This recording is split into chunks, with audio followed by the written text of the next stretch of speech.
qué bueno que estén con nosotros. Seguimos con esta serie de entrevistas a algunos de los candidatos presidenciales de este proceso del próximo 28 de julio en Venezuela. Antonio Ekarri es de la Alianza del Lápiz, un movimiento político que ha estado ganando terreno en este territorio entre los venezolanos. Bienvenido, gracias por estar con nosotros, Antonio. Muchísimas gracias y muchas gracias por tu oportunidad. Antonio, ¿quiénes son esas personas que forman parte de Alianza del Lápiz y qué están buscando dentro de esa organización? Bueno, lo primero es que somos una parranda de atrevidos, para decirte algo, ¿no? Porque la verdad es que hemos decidido en un país que ha vivido por muchos años polarizado, construir un centro político. Y eso hemos construido una organización donde están movimientos como Cambiemos, que es un movimiento de centro izquierda, movimientos como Avanzada Progresista, movimientos como el Movimiento Ecológico, que pertenece a la Internacional de los Verdes, y la Alianza del Lápiz, que es una organización que hemos fundado, que tiene una visión muy clara, que es hacer de Venezuela el país de la educación. Es decir, nosotros nos vamos hacia la economía del conocimiento, nosotros nos vamos hacia el siglo XXI, y lo felicito a Alma TV por esta apertura, por este proceso tan espectacular de adaptarnos, pero con el criterio de excelencia a las nuevas tendencias. Yo creo que Venezuela tenemos que hacer como lo que ustedes están haciendo hoy, mirar hacia adelante. Yo creo que ya está bueno estar mirando hacia atrás. Yo creo que aquí nosotros no preguntamos de dónde vienes, sino hacia dónde vamos. Y eso es lo más importante. Ahora, si le queremos conocer su plan de gobierno, ¿qué está proponiéndole, además del tema de la educación? ¿Qué está proponiendo Antonio Ekarri para los venezolanos? Fíjate, nuestra propuesta de gobierno se llama La Nueva Venezuela. Y la Nueva Venezuela tiene 4 ejes fundamentales, que son inversión, educación, producción y empleo. Son 4 ejes que generan todo un círculo virtuoso para generar progreso en Venezuela. 1, nosotros tenemos que abrirnos a las inversiones internacionales, independientemente de dónde vengan y sin ningún tipo de exclusión. Venezuela debe ser un punto de encuentro de las economías más importantes del mundo, que puedan sentirse aquí, que puedan estar representadas. Nosotros creemos que tenemos que dar serios cambios dentro del modelo económico venezolano para que sea precisamente adaptarnos a estos tiempos del siglo XXI. Es decir, no tener el constante de la política, lo decía Arturo Uslar Pietri, es sabernos adaptar a los tiempos. Es decir, el arte de gobernar es saber también cómo adaptarte a los tiempos y no quedarte encerrado en temas doctrinarios o ideológicos que te pueden hacer retroceder. Porque lo que está ocurriendo en el mundo es muy serio, es muy fuerte.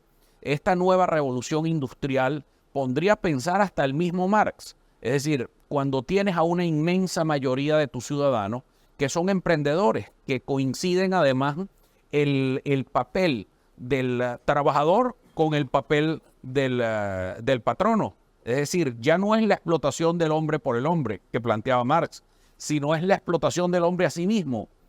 Entonces, ¿cuáles son los derechos sociales que le vamos a dar al emprendedor venezolano? ¿Cuáles son esas nuevas condiciones que le vamos a dar? Es decir, hay una cantidad de preguntas que se están haciendo y que nos tenemos que hacer todos. Nadie tiene esa respuesta, pero tenemos que trabajar en consenso. Yo además creo mucho en el consenso nacional, en la necesidad de construir un consenso nacional entre todas las fuerzas políticas. Yo creo que es demasiado importante para salir adelante. Nadie va a venir a invertir aquí si aquí nos estamos agarrando por las greñas. O sea, la verdad es que hay que ponerle un poco de sindéresis a todo esto, bajarle 2 y sabernos entender. Por eso el rol del próximo presidente es un rol muy, muy incluyente. Tiene que ser muy incluyente, muy inclusivo. Es decir, Venezuela viene de muchos años y de haber vivido un cataclismo. Es decir, ese cataclismo que vivimos es consecuencia del apagón de nuestra única industria, que es el apagón petrolero. Es decir, Venezuela, más sus valores como venezolanos, nuestros valores como venezolanos, y como una sola nación prácticamente nacen a la par de la industria petrolera. ¿Por qué? Porque pasamos 100 años prácticamente de guerra civil, y antes lo que éramos en tiempos coloniales eran unas provincias desperdigadas. Es a partir de 1777, 30 años antes de la independencia, que unen a las provincias de Venezuela con la provincia de Cumaná o la provincia de Guayana. Eso no era ni siquiera un solo país. Es decir, cuando se construye esa fusión, que 30 años después, con ese coloso que era Francisco de Miranda y con Bolívar a la cabeza, pues por supuesto que eso se va construyendo esa independencia. Pero apenas comienza una guerra civil que no va a parar sino hasta llegada el siglo XX y el inicio de la industria petrolera. Entonces comienza a construirse una sola nación y unos solos valores. Eso de que el cumanés y el maracucho se sientan parte de una misma nación y que se llamen venezolanos, eso es muy nuevo. Es muy nuevo. Pero es prácticamente con la propia llegada de la industria. Por eso nos gusta el béisbol, por eso hay una cantidad de cosas que nacen a la par de la industria. Entonces, así como tuvimos ese proceso de nacimiento del venezolano, vamos a tener ahora otro proceso que es muy difícil y muy complejo. Y yo creo que la clase política no está dando ese debate. Y el debate es el nuevo venezolano. Ese venezolano que surge, surge luego que se apaga la industria petrolera. Ahora, pero aprovechando que usted introduce este tema, la campaña electoral, porque parte de eso lo vemos en la campaña electoral, es decir, hay enfrentamientos que pudieran ser normales, por llamarlos de alguna manera, porque cada quien está buscando la manera de tener votos. Sin embargo, hay un sector que ha decidido radicalizarse. Y ayer escuchábamos algunas cosas de las que también quiero hablar con usted. Pero, ¿cómo ve entonces la campaña? ¿Y ustedes cómo están haciendo ustedes campaña en medio de todo esto? Bueno, fíjate, de mucha dificultad. A veces nos hemos sentido como una bicicleta en medio de dos gandolas. Pero la verdad que cada vez nos estamos haciendo más visibles y cada vez estamos creciendo. ¿Y por qué es que nosotros nos parecemos al nuevo venezolano? El venezolano no quiere más conflicto. El venezolano lo único que quiere es echar para adelante su negocio. Por eso estoy hablando tanto del emprendedor. Pero el emprendedor necesita unas nuevas condiciones. Y nosotros hemos planteado algo que es muy importante, que es el debate presidencial. Yo le planteé a Nicolás Maduro un debate presidencial y también a Edmundo González, porque es que Venezuela no está para improvisaciones. Más bien la democracia, como lo dice el presidente Rodríguez Zapatero, la democracia se construye todos los días. No es que es un acto divino o un acto mágico que te hace nacer la democracia. No, la democracia nace a diario, la construimos a diario. Entonces hacer un proceso electoral, el mejor proceso electoral del mundo, incluye hacer un debate presidencial, porque no vas a tener nunca un proceso electoral claro si no tienes un debate, que es la posibilidad, no que dos políticos se caigan a gritos, sino la posibilidad que los venezolanos tengan de escuchar las propuestas de cada uno. A mí mucha gente me ha parado en la cabeza, ay, que es que son muchos los candidatos. Y le digo, pero muy pocas las ideas, porque esa es la verdad. Es puro insulto y pura cosa, pero no veo planes. A mí me ha dicho, pero ¿por qué usted no declina a favor de Sutano, de Prensillo? Pero porque yo tengo que declinar, pero si no le conozco las ideas. A mí nadie me lleva nariciado a ninguna parte. Y por supuesto es de una gran irresponsabilidad que yo le diga al país, apoya a ti, o apoya a ti, o apóyate a ti, o apóyate al otro, si yo no le conozco las ideas a la gente. Venezuela tiene que de verdad asumir, y la clase política venezolana todavía no tiene la justa ni el tamaño de la dimensión de la crisis que estamos viviendo. No hay. ¿Por qué? Porque estamos viviendo esa crisis, que es una crisis llena de oportunidades. ¿Por qué? Por ese nuevo venezolano que sale, que es un nuevo venezolano que merece ser atendido, y por eso la educación. Porque para mí la educación no es un programa para pintar escuelas y mejorarle unos sueldos a unos maestros. No. Para mí es la transformación educativa, que así como fuimos unos atrevidos con la independencia y logramos la libertad de toda América Latina, con Bolívar, con Sucre y con esos gigantes, ¿por qué en pleno siglo XXI nosotros no retomamos ese papel y refundamos el sistema educativo para toda Latinoamérica? La gran batalla que vamos a llevar nosotros en América Latina, y eso escríbanlo, durante todo este siglo va a ser entre la escuela y las bandas delictivas. Esa es la gran batalla. ¿Por qué? Porque la escuela tiene que ser una escuela renovada que se parezca a esto. Aquí tenemos instituciones que trabajan aquí, que para mí es un honor darle la mano, como a Simonato, y hemos visto cómo la televisión ha venido avanzando, y ya no es lo mismo lo que estamos tú y yo haciendo acá. Pero resulta ser que la escuela venezolana es la misma de hace 200 años. Muy probablemente alguien, incluso en China o en Turquía, nos va a estar viendo esta entrevista y nos va a ver esta entrevista por un teléfono. Pero tenemos el mismo salón de clase de hace 200 años. Eso no puede continuar. Y eso es lo que hace que los niños abandonen la escuela y se vayan a una banda delictiva. Y peor en Venezuela, cuando hay 2 días de clase nada más por todo este desastre que ha habido. Ahora, usted propone un debate y no mencionaba a un sector, al señor Edmundo, que evidentemente ha estado radicalizado ante el país. Y lo digo porque Yo creo que radicalmente en silencio. ¿Por qué dice eso? No, porque yo no lo he visto hablar, o sea, yo no le he visto los principios, el debate. O sea, para tú conducir a un país, mira, eso no es como manejar una botica y con el respeto del dueño de la botica, porque además cuando tú vas a gerenciar una botica, bueno, y tú eres el dueño de una botica o tú eres el dueño de una farmacia, ¿qué crees tú? ¿Tú vas a poner al que primero que te pasó por la calle? No, tú tienes que entrevistarlo, tú tienes que revisar cuáles son sus credenciales, cuál es lo que realmente aporte al país, porque Venezuela no está para juego y no está para un madrugonazo más. El representante de esa organización dijo que van a reconocer solo las actas que ellos van a generar ese día, el día de las elecciones, y no las que va a generar el árbitro oficial, que es el Consejo Nacional Electoral de Venezuela. ¿Cómo se puede interpretar eso? ¿Cómo es eso? ¿Qué fue lo que dijeron? Exactamente. No reconocerá los resultados del CNE, sino lo que ellos tienen en su propia plataforma. El señor... Cada quien inventa lo que quiere. Lo que sí te voy a decir es, obviamente, voy a escuchar unos resultados electorales y esos resultados electorales, así me estén favoreciendo a mí en un momento dado, yo tengo que verificar con mis testigos que efectivamente hay una correlación. Porque en Venezuela hay que construirse confianza y eso es normal, hay que construir confianza. Es decir, que el CNE, pero ojo, por un documento que es un documento público, porque un acta electoral emitida por una máquina también es un documento público. Pero hay representantes de todas las organizaciones políticas ahí, Claro, por eso. Firman esas actas. Por supuesto. Entonces yo me imagino que es con el acta, pues no con un sistema paralelo, sino es con un acta pública. Pero bueno, yo no sé cómo van a hacer los demás, porque aquí en Venezuela se les ocurre una cosa todos los días distinto a alguien distinto. Pero somos muy creativos. Pero en el caso nuestro, de nuestra coalición, que involucra a todas estas organizaciones de centro, nosotros vamos a hacer lo que indica el sentido común. Dan unos resultados, como me pasó a mí para la alcaldía de Caracas, cuando competí para la alcaldía, que por cierto dupliqué a la mesa de la unidad en votación. Y con mucho orgullo desde los sectores más populares de Caracas.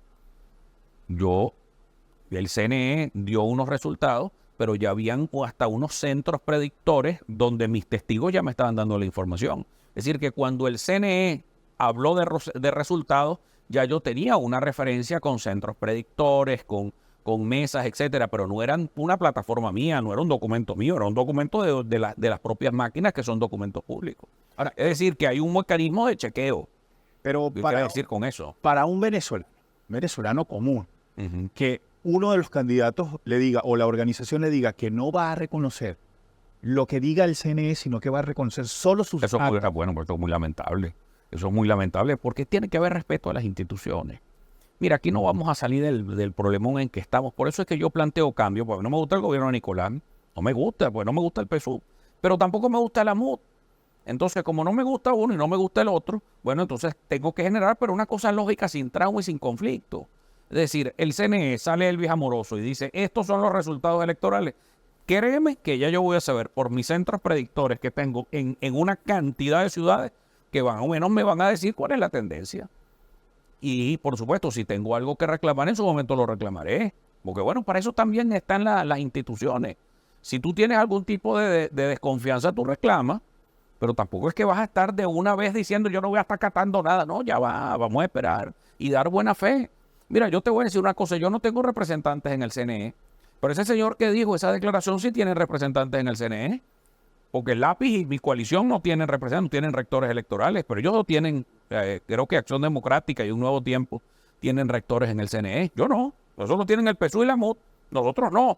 Y pareciera ser que yo les tengo más confianza que ellos mismos. No entiendo, la verdad. No entiendo. No entiendo si tú formas parte de un ente rector y entonces, bueno, si tus propios rectores electorales pues no te informan, bueno, bien bueno, pues. Entonces, ¿qué quedó con la lógica? Sentido común, vale, que es el menos común de los sentidos. De eso lo pudiera estar, y es más, yo te voy a decir, yo pudiera tener más justificación de decir lo que está diciendo ese señor que él, porque él tiene rector en el CNE, yo no. Usted, dentro de la propuesta económica, también ha dicho que no está de acuerdo con el CENIAT, que es el sistema de recaudación tributaria y administrativo de este país. Sí, claro. ¿Y qué va a pasar entonces si no está Ya, el CENIAT? ya te voy a decir. Fíjate, yo creo que hay instituciones que pertenecen a un Estado que se murió. Hay un Estado que se vino abajo, que es el Estado rentista petrolero, y hay instituciones que se parecen a ese Estado rentista petrolero. Es decir, que cuando Venezuela, que en palabras de Ular Pietri, era una pensionada del gasto público, no un discurso espectacular de Arturo Ular. Y todos vivíamos subsidiados de la industria petrolera. Ahora no. Ahora vivimos de la misión Gómez. El que no trabaja, no come. Entonces, frente a eso, tú debes tener unas instituciones que se parezcan a ese nuevo venezolano. Entonces, cuando yo me he recorrido el país, porque tú sabes que me ha sido para mí de un honor inmenso conocer al venezolano y hablar con el venezolano. Pero ya no suficiente con los barrios de Caracas, que los conozco y bueno, ya he caminado todos esos barrios de arriba abajo, pero además como educador, por mis casas del lápiz, por mis programas educativos, sino además al país. Cuando te vas a un sector popular en San Francisco, Estado Zulia, o vas a Altos de los Godos en Maturín, o vas a una zona afectada por lo que pasó en Cumanacó, o vas a cualquier zona rural de Cojedes, en Caño de Indio, en Tinaquillo, bueno, o vas a cualquiera de esas comunidades, porque yo todos los días, en la noche, durante todos estos meses, he venido visitando una comunidad distinta. De noche. De noche. Porque, bueno, porque en la hora la gente está trabajando, yo no voy a interrumpir. Entonces la gente coge el miedo, ¿no? Que tú de noche, yo tengo años vistiéndome de noche para los sectores populares y para todos lados, pero es la manera en que nos tomamos un café, se llama café presidencial, y entonces hablo y converso con los dirigentes. Y ahí se acercan dirigentes de todas partes. Dirigentes que han sido del chavismo, dirigentes oficiales del PSUV, jefes de calle. Yo he hablado con todo el mundo y hablo muy cordial, porque el venezolano es sumamente cordial. Y también con gente que viene de la MUD, que viene de otros partidos y se sientan a hablar conmigo. Y por supuesto la gente del lápiz, que bueno, que siempre están presentes. Generalmente maestros. Y ahí me di cuenta que el emprendedor venezolano está siendo maltratado por el CENIAT. Es decir, hay un emprendedor venezolano que es el que te está motorizando la economía, al que tienes que proteger, el que tienes que apoyar, y el CENIAT no lo hace. Es decir, tú tienes que sustituir al CENIAT y la política tributaria para que se parezca a esta nueva época. Alguien que está, y fíjate, a mí un testimonio que tengo del sector Santa Fe, allá en San Francisco, en Zulia, un sector muy deprimido, muy, muy deprimido. Pero me decían, mire, profesor, me decían, mire, imagínese usted, presidente, me dice, yo trabajaba en una heladería. Y era un esfuerzo que había montado una persona que estaba montando su heladería. Yo era el encargado de la heladería en un centro comercial. Él pasó la heladería que tenía en su casa, la metió en un centro comercial. Más vale que no. Carajo, le cayeron las 7 plagas de Egipto. Le cae el CENIAT, le caen las alcaldías, le caen los bomberos, le cae todo el mundo encima. ¿Por qué? Con aquella hambre de tributos que hay. Es que esa política hay que acabarla. Entonces, ¿qué haría yo? No es que Venezuela se quede sin agencia tributaria, por Dios, eso sería una insensatez de mi parte. Lo que hay que construir una agencia tributaria moderna, innovadora, yo creo, en bajos impuestos, por ahora, para incentivar la actividad económica. Les confieso que yo, en mi vida, durante más de 20 años, he dado clase de Derecho Tributario.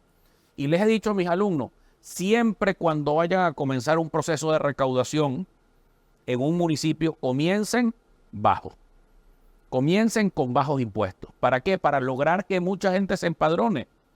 Y una vez que está, eso es como la red, cuando sueltas una red y vas a pescar. Suelta la red y luego vas recogiendo poco a poco y se te va viniendo el cardumen completo. Eso es lo que yo quiero hacer. Yo quiero hacer que mucha gente se inscriba, se empadrone, que esa agencia tributaria sea muy educadora. Porque hay nuevos emprendedores que no saben llevar una contabilidad. ¿Y qué es lo que yo quiero? Que mucha gente se formalice. Eso es lo que yo quiero, lograr que ese emprendedor se me vuelva un pequeño empresario. Ahora, las sanciones contra este país Es una aberración. han estado, además, haciéndole un daño a todas las estructuras de la vida del venezolano. Sí, claro. De punta a punta. Salvo Maduro, que no es que eso es una cosa de verdad insólita. Quienes promueven a esto, parece que supuestamente son enemigos de Maduro, lo que han hecho es fortalecer a Maduro. Es que son de verdad, a mí esa oposición de verdad que les tengo ya hasta de todo. Porque es que además, primero, eso es una violación a la soberanía venezolana sin duda alguna. Pero además es una cosa aberrante que otro país decida con quién contrata a Venezuela y con quién no. Venezuela es una economía intervenida. Eso es una barbaridad. Mire, yo no puede que comparta o no comparta, pues no comparto, evidentemente, muchas cosas de Nicolás Maduro. Pero antes de Nicolás Maduro está Venezuela. Eso es como con el referéndum del Esequibo. ¿Cómo no iba yo a apoyar el referéndum del Esequibo? Pero estamos locos. O sea, es decir, hay que ponerse de acuerdo. Hay temas donde tenemos que ponernos de acuerdo a juro. Porque pues somos venezolanos. Eso es como decirte que vamos a ver el partido de la Vinotinto. ¿Cómo no nos vamos a poner de acuerdo para defender la integridad del territorio venezolano? Bueno, eso es una locura, pero aquí hubo gente que se puso de parte de Guyana en medio del odio y las rivalidades, porque estamos locos. Eso no puede ser. Ahora, lo que tenemos que llegar es a la normalidad y a la serenidad. Hay unos temas que nos tienen que unir.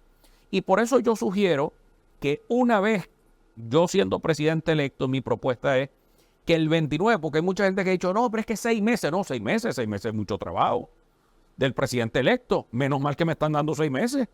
¿Por qué? Porque durante esos 6 meses, ¿qué tengo yo que hacer? Promover unos pactos de Estado sobre temas que son fundamentales. Y esto que es un canal internacional, me dan una oportunidad inmensa de hablar de eso. Yo quiero darle estabilidad a Venezuela para que los inversionistas vuelvan. Yo no tengo por qué perseguir a la Asamblea Nacional, pero si la Asamblea Nacional es un poder constituido.